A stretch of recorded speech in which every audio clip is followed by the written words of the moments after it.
crack on. So I'm going to be talking to Megan tonight about how she works, really, about analysing illegal, unregulated and unreported fishing. We're going to cover a little bit about identifying high-risk vessels and behaviours. We're going to talk a bit about satellite data and the role of collaboration and collaborative intelligence. We've got a bunch of Starboard experts on the call, which is awesome. But we've also got a few names that are new folks. And so at the start, we'll just do a really brief, and I mean very brief, kind of overview of the Starboard software, just to kind of orientate folks so they know what's going on. We've got a bunch of new users across the New Zealand government, which is awesome to see, that have recently joined us. And we're going to be doing a couple of webinars tonight. So the first one is with Megan, talking on the topic I just mentioned.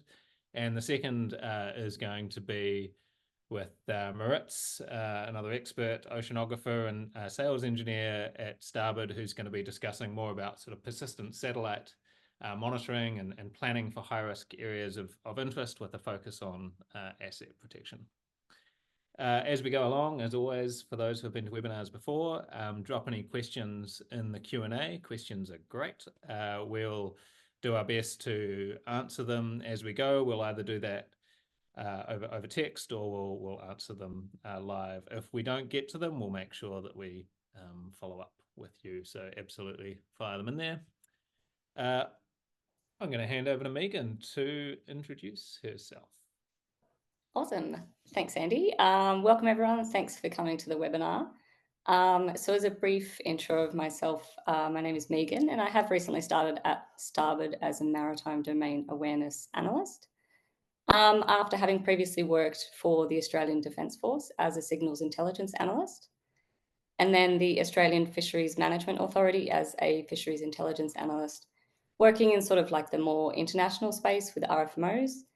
And then concurrent to both of those, the Australian Border Force Maritime Border Command Intelligence Centre as a Navy reservist. So that was my background. Now I'm at Starboard, and some of that work includes things such as writing and delivering training courses for customers, as well as conducting analysis in support of customer objectives, and assisting with the development of helpful content such as this webinar.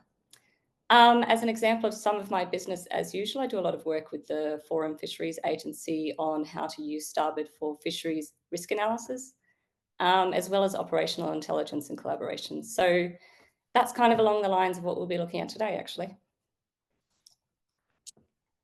Excellent. For many of you on the call, you will know that Megan used to be a customer of ours, and basically, in a very polite way, I badgered her until she joined us. So we're pretty lucky to have her, and stoked. And so I guess the main question, and the question that lots of people ask, because it's a good question and it's simple to ask, is which boats are the illegal ones?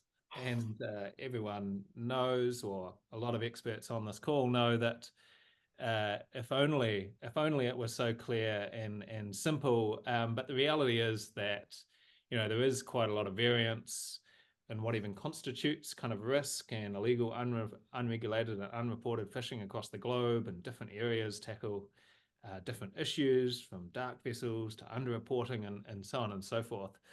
So maybe just start us off by going, how do you go through kind of your analysis process? Obviously, we don't have all day here, but your analysis process of identifying high-risk vessels, and then how might this lead into tasking additional satellite data, which we'll come to a little bit later. Yeah, awesome. So I thought it might be a fun little activity if we go through this live together. So we'll start with, I've put up a map, a very messy map full of 12,000 vessels. I thought we could use this and in real time go through and clean it up, and we'll end up with a handful of high-risk vessels at the end, just to show a really brief example of how we might do risk analysis in the fisheries area, especially when we're looking at so many vessels. So in this instance, we're looking at the Pacific, the WCPFC, the Western and Central Pacific Fisheries Commission, and I've applied some map layers already that show the high seas as opposed to the EZs, just to clean it up a little bit. So along the top, you can see that I have my fishing analysis tab selected. And for time, because we're doing this live and relevant to right now, I've just got the sort of last 24, 48 hours selected. And I'm just looking at on screen. So we're just going to look at the vessels that are here and now in the area of interest. So on the left, obviously, we have some filters that we can toggle, whether we want to look at just fishing or just other vessels. We have some global tags that we can click, but what we'll be looking at is the noteworthy activity and risk. So there are some really fun risk indicators available to us for sort of like a quick click function. And basically what that means is I can resolve the map a little bit to just look at high risk fisheries indicators. So as an example, I'm going to load time at sea. Time at sea is a really good one, especially when we get over that sort of year, because it kind of indicates vessels that are trying to be out in the far reaches of the ocean for a long time. They have more opportunities for illegal fishing. They don't want to go into port for inspection. They want to transship with potentially vertically integrated carriers, which we'll mention a bit later. And they basically don't want to be looked at and they don't want to be found. So we've got a few here, and I've just mentioned as sort of a transversal risk indicator transshipment. So in the risk indicators where that's appeared on the filtering up the top, we can then go and add another risk. So if we want to look at multiple risks, we can start compiling these and joining them together. And so this is a very specific example, but we're going to look at this as well together. So we're going to combine these two risk indicators to see where some overlap might be happening between time at sea and high seas transshipment. And then we can start to narrow down our focus from there and look at some other indicators as well. So one thing to consider is that because I haven't specified fishing or cargo or anything, that in these results, we're potentially going to get some non-fishing vessels. So a way that we can sort of start to refine that even further and clean up our map even more is through another filter called vessel activity. So we might want to put fishing. So any vessels that have been fishing or have showed an encounter, including transshipments, will appear on the map. So that's just refining it a little bit further so we don't get innocent transiting traffic. Right. So of our sort of 11,000 vessels, we've already narrowed it down to about 160. And so from here, I'm just going to select a sample of WCPFC-based vessels using the shift-click-drag function. I'm going to hide the other ones and get rid of those as we're not really interested in the outliers. And one of the really cool things that we can do with risk analysis is through vessel lists, which is in the analysis results. And so a lot of these options in the vessel list are interactive. You can click around, you can sort by, you can zoom in on certain areas. The one that we're going to use for risk analysis is the journey since previous port. So basically what we can do here is we can sort by different risk indicators from most to least. So for example, I'm going to sort on missing AIS, and that's going to sort vessels that have the most amount of missing AIS since their previous port to least. As an example, we can see here the Shinshi G66 has 330 days of missing AIS out of a 455-day time at sea. So a pretty significant time of missing AIS, especially when we consider that the IMO mandates all vessels over 300 gross tonnage to carry and use AIS on international voyages.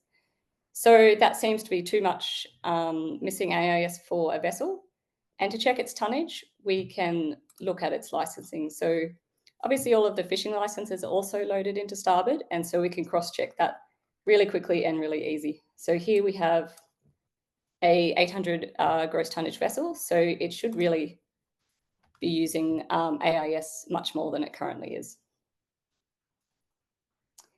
So what we do now is, because it's sorting from most to least, a really quick and easy way that we can start to aggregate risks together is by going through and just clicking and selecting, and you can see as I select them, they appear at the top here. I'm just going to select a few just as an example. And then I'm going to go to a different risk indicator, such as loitering duration. And again, sorting most loitering to least. And we can start to aggregate vessels that have different risk indicators. And as I click them on, it's adding to that list that we're creating as the worst perpetrators of each sort of risk. Loitering becomes a risk because when we think about the economics of fishing, expending fuel and expending time at sea when you're not fishing costs a lot of money. So if they're doing a lot of loitering compared to fishing, we're sort of starting to wonder what are they doing and how are they recouping that money. Another good one is likely transshipments. So this is again looking at that high seas transshipment risk, out in the far reaches. And we can see here that there's already a few vessels there that I've ticked on from previous risk indicators so that we can see where vessels have multiple risk assigned to them. And that's where that sort of multiple risk aggregation comes into account. So we're going to tick on a few here as well. And you can see all of the risks associated with each vessel come up as we're going through them. Another good one might be inferred transshipments, which just means they acted like they might have done a transshipment, but there was not enough AIS data to confirm it. And the last one that we're going to look at is duration at sea, which we discussed earlier, those vessels that have been at sea for a long time. So we can see a lot of these have already been ticked through other risk indicators. And they've been at sea for quite a long time. 741 days is quite high risk. So we'll add a few more. And then we can see we're up to 18 vessels. So if you remember, we had about 11,000. And from aggregating risks, we're down to 18 already. So I've selected them on the map so that we can sort of visually inspect their track. So I'm just going to push the time back a little bit. And we're just going to sort of see if we can spot any anomalies or uneconomic behaviour, so expending too much fuel, transshipment, groupings, missing AIS, anything that sort of looks out of the normal. So the first thing that we can already see here is that these high-risk vessels are congregating in areas of low enforcement sort of presence. They're in the high seas in areas where compliance doesn't take place. It's difficult for aircraft to reach.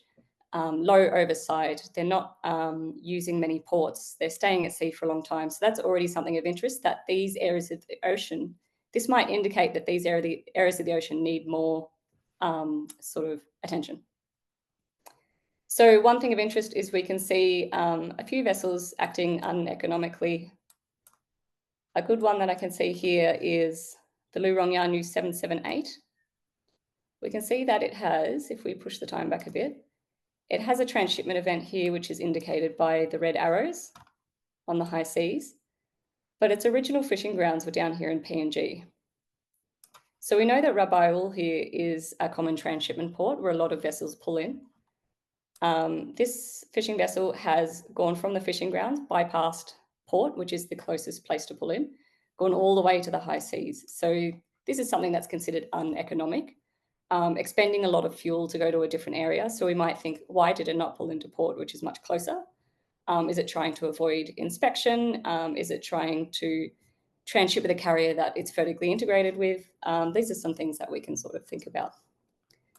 So I guess that's a really brief overview of analysing some fishing vessels and taking a huge group of fishing vessels and narrowing it down to just 18 that we want to analyse further and maybe get a bit more nitty-gritty with. And yeah, so that's a really good example of that.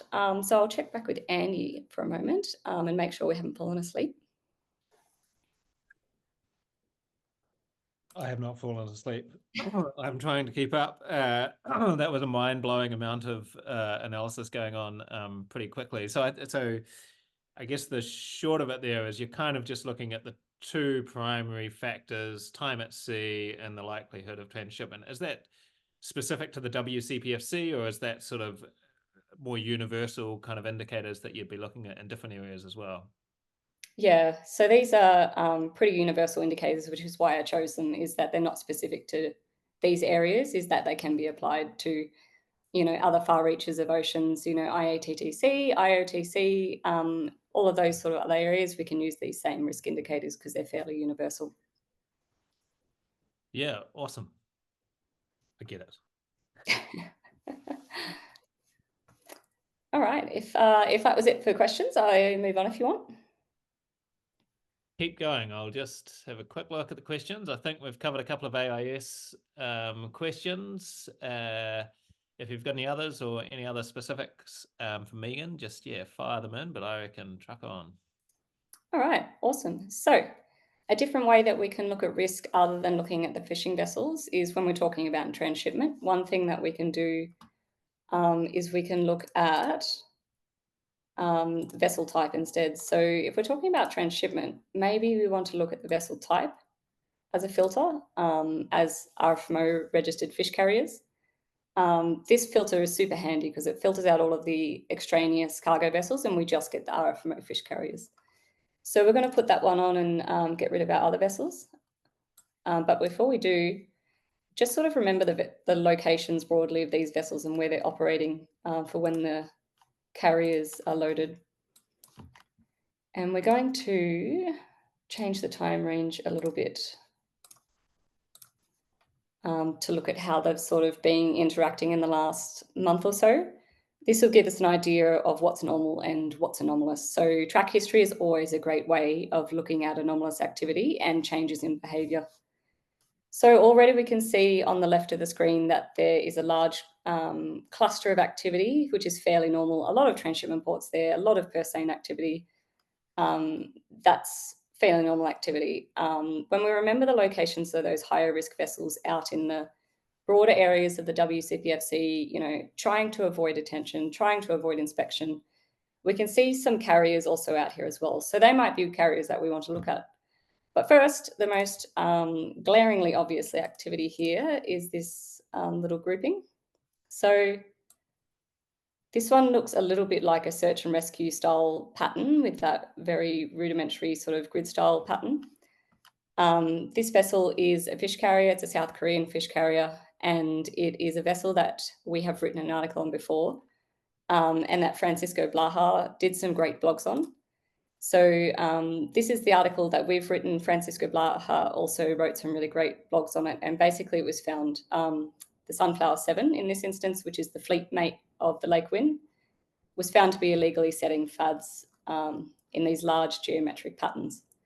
So that article explores that, which is a great read. We're also releasing a secondary updated article of this very soon, which Kelly can send out the link to when it's published. And it analyzes this activity in depth. And so one way that we can look at this Lake Win activity to sort of think about that is the historic fishing grounds of South Korean fishing vessels. So I'm just loading a heat map on which shows historic South Korean fishing activity, and we can see a strong correlation between the carrier and the fishing vessels. Another thing that we can think about is the time of the closure periods for the WCPFC, which is 1st of July. And we can see that this vessel stops its activity on the 30th of June. So pretty big coincidence, likely that it has stopped its activity because it's about to knock over into the closure period. So that is, again, just looking at that strong correlation of activity between fad setting behaviour and the carrier's behaviour. The other interesting one that we look at in the article is draft changes. So through the track history, we can filter on draft changes, and we can look at whether or not the vessel has offloaded materials during this time. So it might self-report a reduction in draft change, meaning a reduction in the weight on board the vessel, which might indicate that it offloaded, a significant amount of weight, which might have been fads. So you can read about that when Kelly sends out the link, but for now we're going to move on and have a look at some other activity. So we'll go back to our collection of carriers. Just quickly on that before, Megan, how did you get the heat map there? Great question. So we have some clever engineers. Basically, you can do that work in Starboard as well. So you would use the filters up here, such as add filter, vessel type, purse seine fishing vessel. So there's all of these options, RFMO purse seine. So you can just filter on purse seine, and then you can add another filter for flag state for, say, South Korea. Combine those two filters over as much time as you want. And then you can see the activity over time in the congregations. And basically what our engineers have done is download all of that activity, create a heat map, turned it into a geojson, and then I've just dropped it in as an example. But you can do it yourself in Starboard. It just doesn't look as pretty. But great question. And so back to the carriers, and we're going to look at the carriers that might be servicing those high-risk vessels that we identified earlier. So we can see a cluster of carriers here that are servicing the far reaches. And already we can see that they're all got the same name, essentially.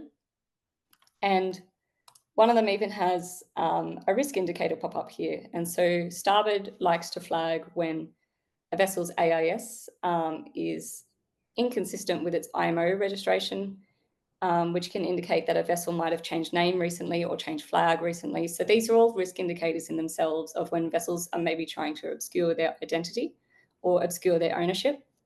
In this instance, it's fairly innocuous. It's just fishing and fish carrier, but this can be a really useful risk indicator when it comes up. So one thing that we want to look at when we're thinking about the high-risk vessels that were in this area is, do they have a relationship with these carriers? And that's what I talk about when I say vertical integration, is internalizing the supply chain within a company. So when a company owns both the carriers and the fishing vessels and maybe other aspects as well, it increases the risk of misreporting, illegal fishing, illegal transshipment, so all sorts of risk indicators, and it means that they're vertically integrated. So to discover whether these carriers might be vertically integrated with the high-risk fishing vessels in the area, one thing that we can do is do company analysis. So we can look at, for instance, the owner of this vessel, which is Zushan Rongrun, and this vessel, which is Ping Tai Rong, and we can potentially add the whole fleet to the map. And this will show us whether we have those other vessels in the area, which we do. We can see vessels in that high-risk area and some vertical integration happening. The other thing we can do is do a company search. So if we take that other company that we were just looking at, of this one,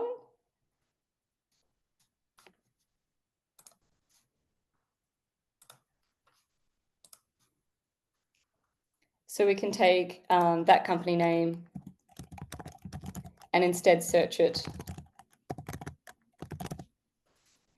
in Starboard company search instead. And we can select it from that option and instead put those on the map.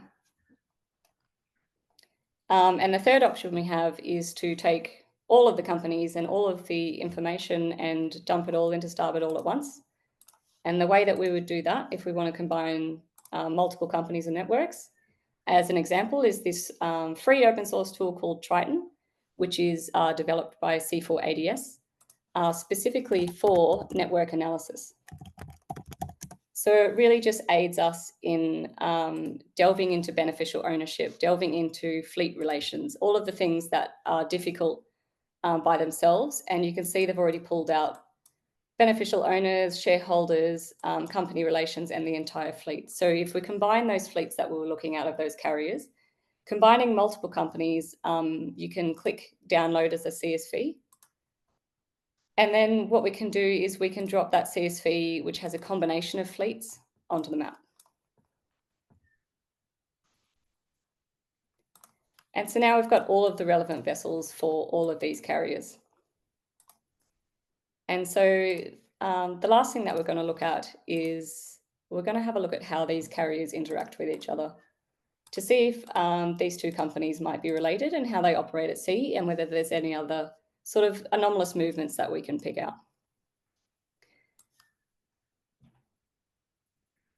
The other thing of note actually here is that there's a distinct separation between the fleets. So some advanced analysis that you could do is look at sea surface temperature, for instance, which can tell us what their target species might be, bycatch risk, and any other anomalies. And we can compare that with chlorophyll, and we can start doing some advanced analysis on ideal fishing grounds and changes from those ideal fishing grounds and where anomalous activity might occur. But that's advanced analysis. We're going to go back to what we were doing, and we're going to have a look at their activity over time.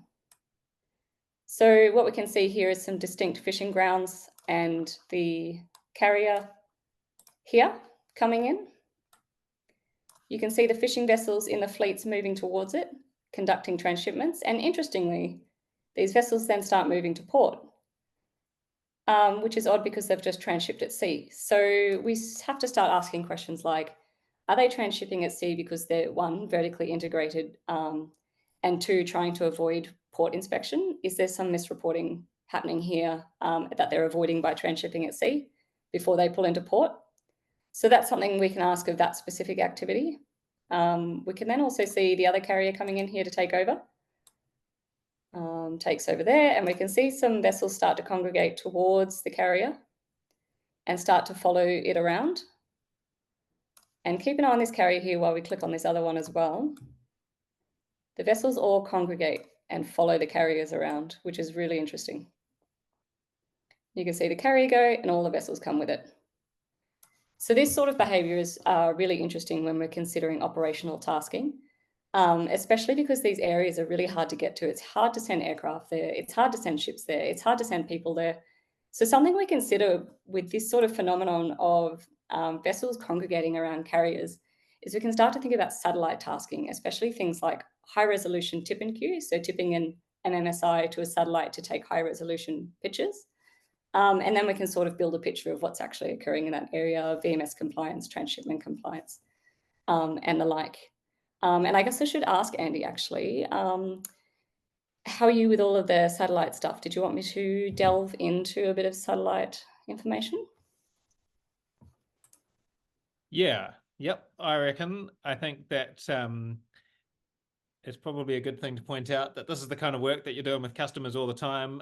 If anyone on the call is a little bit like me going, well, we've moved from this thing to this thing to this thing, and we've identified a whole bunch of different aspects here, which is amazing.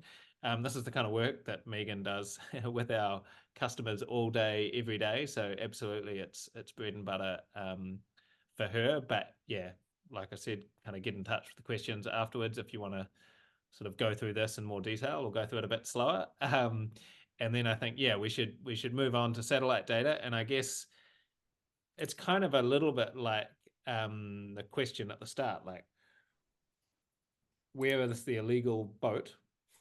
The simple thing that we all want with satellite data is, I want a picture of that boat right now, right over there. But the reality is, what people find when they start working with satellite data is that, you know, annoyingly, it's kind of a bit more complicated than that. Satellites work on a schedule. You need to kind of work out where to point them, which one to use. And kind of what people find often is they end up with a lot of photos of the ocean or cloud. And so, yeah, kind of you've gone through the process of identifying these high-risk vessels of interest, areas of interest. Now, how do you go about getting useful satellite data, get some value out of the money that you're spending on the data?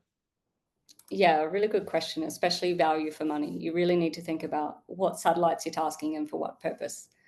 So I've loaded up here an example. It's a really great example of an overlap of satellite types and providers, especially like in the imaging space, to show their different capabilities and to show what they're best used for.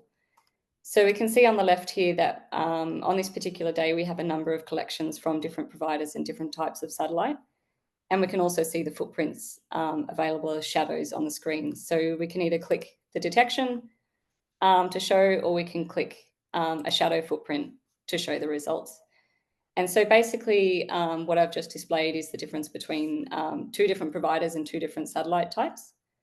The first one I clicked on is from the European Space Agency's Copernicus program, which contains the Sentinel-1 constellation of satellites.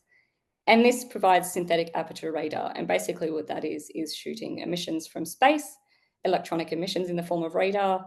It hits the surface of the Earth, it bounces back as backscatter, and it tells the satellite what it sees. And so different densities provide different backscatter, and that's how we get this image created, essentially. And so the great thing about this is that it can go through clouds, storms. It's not weather dependent. It has a large footprint, and it can be used day or night as an imaging source. The downside is because of the large footprint. When you have large footprints, you compromise the quality of the image. So we start to get lower resolution images, as you can see. So the other provider that we have is Planet. So this is electro-optical, which we call EO, and basically that is space photographs. So satellites taking photographs just like you or I would, but from a long way away. So this means it is weather dependent and day-night dependent. So you have to think about time of day and what the weather's like at any time.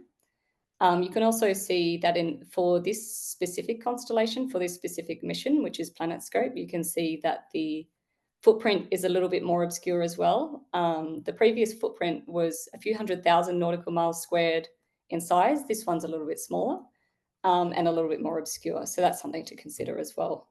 But in saying that, you do start to pick up those smaller vessels, which the synthetic aperture radar might not pick up due to its resolution and due to the fact that it needs high density materials for that backscatter. So composite materials such as plastics in like pleasure craft might not get picked up.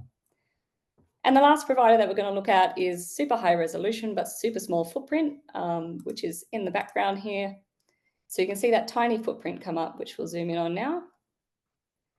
So this is Maxar. And you can see we can go all the way into port, and we can see actual ships starting to appear. So the resolution on this is quite good, but the footprint is quite small. And again, being EO, it's hampered by weather and day-night. So this is a 40 centimeter pixel size. And so that you have an idea of what exactly that means, I'm now going to toggle to the Planet 3 meter pixel size. So we can see some blurry things that may or may not be fishing vessels. Then we can see the SAR 10 meter pixel size, and they're all the same vessels, which is a really great way of showing you the different capabilities and considering how we use these sort of technologies. So going back to the Maxar one, when we consider the footprint size of this, we also need to consider that they provide what we call tip and queue services. So we can give a number of MMSIs to this provider, and they punch that into the satellite, and they say to the satellite, hey, anytime you pass over these MMSIs, regardless of where they are, grab some photos, send it back. So this is really useful, and I'll show you why. So we're going to head over to a different part of the Pacific now. And we're going to look at that same phenomenon that we talked about earlier, where all of the fishing vessels were chasing the carrier around, especially in those dense fishing grounds, and they were all congregating together in areas where our planes can't reach, our boats can't reach, but satellites can. So one thing that we'll look at here is some transshipment activity. So these red arrows indicate transshipment events which Starboard has picked up and flagged to us. And then you can see the camera icon, which indicates when Maxar has passed over and taken a picture. So we'll click on that. And now we can see the full image come up, which we can use for in-depth analysis, but all of these boxes also come up, and they're automatic detections, which is really great. So the AI involved with this system has automatically detected all the vessels in the picture, correlated them to AIS, told us which ones are on AIS and which ones are not. So the grey boxes are correlated to AIS and the red boxes are potential dark vessels, which is great. It means we don't have to do that work. So we can see here the transshipment event. This one's a bit blurrier, but the next one along is a different satellite, much clearer. So that even shows the difference in clarity between the same provider, just different satellites in the constellation. So we can see here that there's one vessel on AIS. This vessel is not on AIS, so potential dark vessel that we might want to correlate against vessel monitoring systems. Another one here. And when we zoom out a little bit and see the full extent of activity, we can see this is quite a messy area. So there's a lot of vessels coming and going from the carrier. And even between successive photos, we can see additional potential dark vessels appear. So this is a really successful way of doing things like VMS compliance, out of aircraft range, transshipment monitoring and validation, as well as just anomalous activity validation as well. Yeah, so I guess that was a long-winded overview of different satellite types and their uses. And I'll hand it back to you, Andy. Awesome. I could ask a lot of questions about this. I'm a little bit conscious of time, so maybe I might cut to how, presumably, I know when you're working with customers and customers are working together across nation, across region, or as members of regional fishery management organizations, what does the collaboration aspect look like? So you found something interesting, you found an interesting boat. What do you do? I'm guessing you're not working in isolation. Yeah, really good question. And there is a lot to be done in that collaboration space for Intel. And so I guess if we're just going to use this screen that I'm on as an example of what to do now, we could potentially look at some of these vessels, such as this one. We can see there's 2 grey boxes there, but only one name. So one of them is potentially dark. So maybe we might task this vessel instead for the satellite to track that vessel and see if it's interacting with other dark vessels in future. So one thing that we can do is go down to actions. We can add a tag. Maybe we'll create a new one and call it EO target. Save that tag, we'll write a note. Potentially interacting with dark vessels. Incorrectly spelt, but we're moving on. Monitor EO. And so we can create a list of potential EO targets that we can add together. And then the great thing is that when we're collaborating with other people in Starboard, especially if we're in the same organizational group, we can then hop across to the activity tab.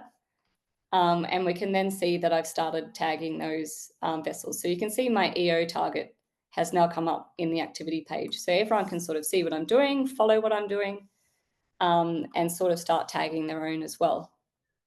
The other thing of note is that we can also obviously take the URL and send that to our friends. Or if our friends and collaborators aren't using Starboard or aren't in the same organization as us, we can go about creating groups. So in the settings tab up here, we can go to groups and create a new one. So we can call it the webinar group. And we can create that group and start inviting other users. So, I could potentially send an invitation to everyone on this webinar and we could all see this page together, regardless of whether you're using Starboard or not. It creates a space for us to collaborate as a group, share intelligence, share a common operating picture, start tasking, creating patrol routes, creating patrol areas, vessels of interest lists, so that we can all work together in the same space and share intelligence and collaborate as a group rather than as individuals. And so I guess the last thing that we can do is we can download and export data. So this is especially relevant if we're putting together evidence packages that we want to send to flag states or to court as evidence. So we can go in here and download details, and we have a number of options here and a number of different fidelities of types of data. But we can start downloading the data and putting it into other systems such as ArcGIS for evidentiary packages for court or for flag states, or to share with people that don't have access to this kind of software. So these are all the ways that we get through operations together and share information. Amazing. Thanks very much. We've run a little bit over time, and for those eagle-eyed people on the call, they will have noticed in the activity feed, Maritz, like a teenager the night before an exam, was busy in there creating areas which he's going to be talking about related to satellite data in a few minutes. And so what was meant to be a leisurely 15-minute break for a cup of tea and to go to the loo is going to be 5 minutes. And so we'll wrap this up here. Thanks very much. Thanks, Megan. And stick around for the next webinar related to do with persistent satellite monitoring with particular focus on asset protection. Thanks, everyone.